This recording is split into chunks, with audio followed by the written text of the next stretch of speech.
Армысыздар, эфирде уақыт кезет хабары. Рухани байлықтың қайнар көзі кітап екені баршамызға белгілі. Ой санамыздың, парасаттылығымыздың қалыптасуына кітаптың септігі мол. Ал бүгінгі жастар кітап оқиды ма? Кітапханаларды жандандыру бағытында қандай іс-шаралар қолға алынып жатыр? Осы және де өзге де сауалдарға бүгін біз студиямыздың қонақтарынан сұрап білетін боламыз. Таныс болыңыздар. Бүгін бізде қонақта Абай атындағы балалар кітапханасының директоры Баян Уатаева және Жайық Бектұров атындағы облыстық жасөспірімдер кітапханасының бөлім меңгерушісі Бақыт Мұрзатаева келіп отыр. Қош келдіңіздер. Енді жаңа айтып жатырмыз, қазіргі балалар кітап оқиды ма деп. Біз енді бала кезімізде барлық ермегіміз де, қызығымыз да сол кітап болатын. Бәлкім уақыт басқа, ал қазіргі таңда балалардың кітапқа деген қызығушылық қандай? Әрине, қазір уақыт басқа. Дегенмен де басқа. Уақыт бір жерде тұрмайды, бір уақыт жылжып алға кетіп бара жатыр. Бірақ балалар кітап оқымайды деген мәселеге мен келіспеймін. Не себепті? Өйткені өзім балалар кітапханасында істегендіктен біз балалардың кітап оқуға қызығушылығы төмендеген емес дейміз. Әрине, кітап оқу формасы, кітап оқу түрі өзгерді.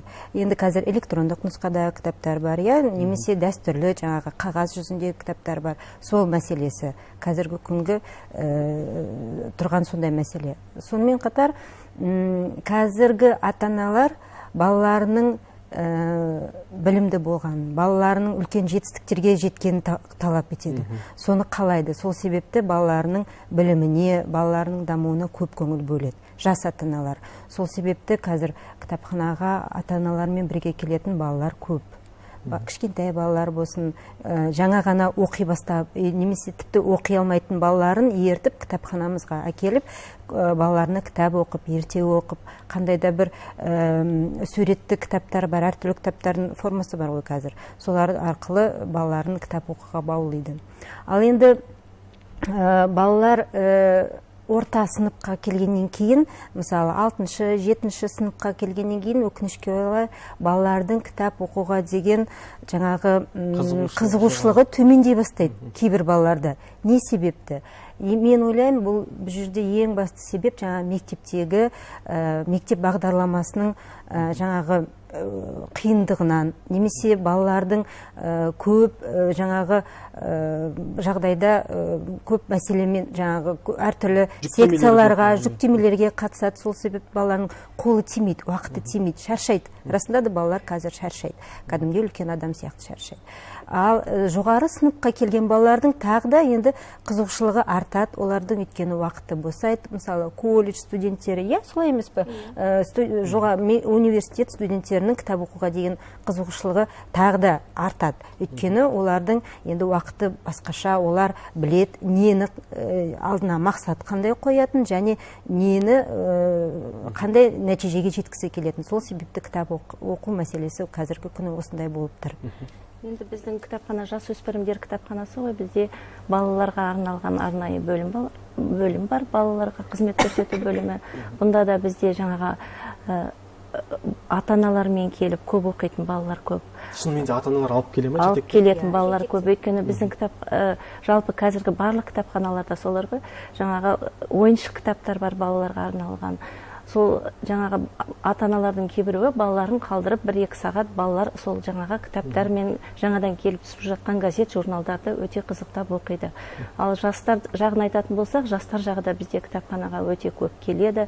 Олар қазіргі жаңағы поэзия, проза шығармаларды көп оқиды. Орысша болсын, қазақша болсын, жастар келіп жатады кітапханаға.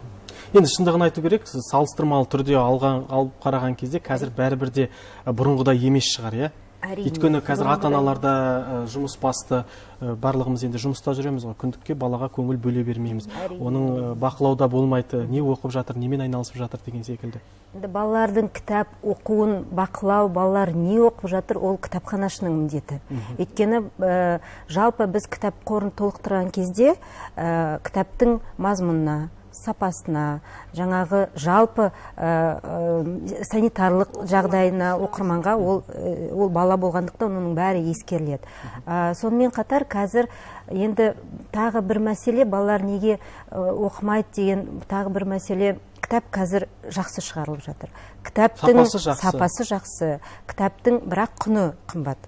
Қазіргі кітапты қазір көрсеңіздер 2000-нан асады. Жалпы орташа бағасы 2000 және одан да жоғары кітап бағасы. Көп ата-ананың оған жағдайы келмейді, қалтасы көтермейді ол кітапты алуға. Сондықтан олар кітапханаға келуге мәжбүр. Бұл бірінші. Ал екіншіден, жаңағы мен тағы да айтып отырмын, кітаптардың қазіргі форматы, нұсқасы бұрынғы жай ғана ақ парақтар емес. Кітаптың неше түрлі формасы. Кітапты ашқанда 3D нұсқада кітаптар бар. Немесе айталық жаңағы ішінде конверттерге салынған бір ойындарымен қосылған кітаптар бар. Енді немесе музыка шығатын кітаптар. Яғни баланың кітап оқуға қызығушылығы артып отыр. Ал енді бізде қазақ әдебиетінің, балалар әдебиетінде қазір енді бұл мәселе енді шын айту керек ақсап тұр. Өйткені қазақ балалар әдебиетінде жаңа есімдер өкінішке орай аз.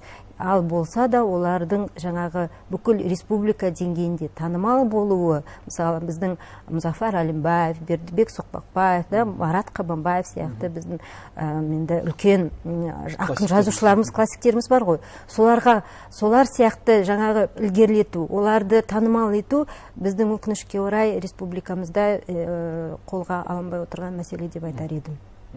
Тағы бір мәселе, және өзіңіздің сөзіңізде айтып қалдыңыз, мектептерде балалар көбіне бағдарламаның мүмкін ауырлығына байланысты шығар. Дегенмен де, мысалы, біздің кезімізде, тағы да біздің кезімізге оралға тура келіп тұр. Біздің кезімізде жазғы каникул болсын, қысқы каникулдан кейін мұғалімдер міндетті түрде не сұрайтын, немесе шығарма жаздыртатын, қандай кітап оқыдың, немесе менің сүйікті кітабым деген секілді. Қаласаң да, қаламасаң да бір ертегіні болсын оқитынсың. Мүмкін қазір сол мектептерде талап болмай отыр ма? Қалай ойлайсыздар? Мектептерде бар ол талап. Біздің кітапхананың өзінде мысалы жаз бастала ма, жаңағы балалар тізіммен келеді. Әдебиеттанудан мынау 7-ші сыныптан бастап көбіне мынау Сәбит Мұқанов, бұрынғы классик жазушыларымыздың барлық шығармалары қолдарында бар тізіммен келіп, олар кітапты алып оқиды. Бұл жерде мен қоса кететін, ол мектептегі мұғалімге байланысты. Мұғалімнің талабына байланысты. Егер енді біз бәріміз бір-бірімізбен байланыста жұмыс істейміз. Егер мұғалім талап етсе, ол мектепте ғана емес, университетте болсын, колледжде болсын, мұғалім талап етсе, ол болады. Ал егер мұғалім талап етпесе, мұғалім жаңағы өзінің ісіне немқұрайды қараса, ол бала кітап оқымайды. Ешқашан оқымайды. Ал енді талап еткенде кітапты оқып, жай ғана оқып қоймай, оны талдау керек. Кітапты түсіну керек. Әріпті құрастыруды бәріміз білеміз ғой. Әріпті оқу, ал енді оны талдау, түсіну, не үшін оқып жатыр? Неге жету үшін оқып жатыр? Бұл ең маңызды мәселе. Мұғалімге байланысты, мектепке байланысты. Әр мектеп әртүрлі. Менің ойымша талапты күшейту керек сияқты. Себебі біз енді өркениетке көш бастаған мемлекет, біз еліміз, ал өркениетті осы қалыптастыратын бірден бір кітапхана деп санаймын жеке басым. Енді қалай ойлайсыздар, жастардың мінез құлқы қазір енді өзгеріп жатыр. Мынау жаңа смартфондар арқылы да электронды түрде шығып жатыр. Сіздерде де кітаптар электронды түрде бар ғой, келіп оқи алады, цифрландыру, яғни сіздерде де электронды жүйеге көшіп жатырсыздар, иә?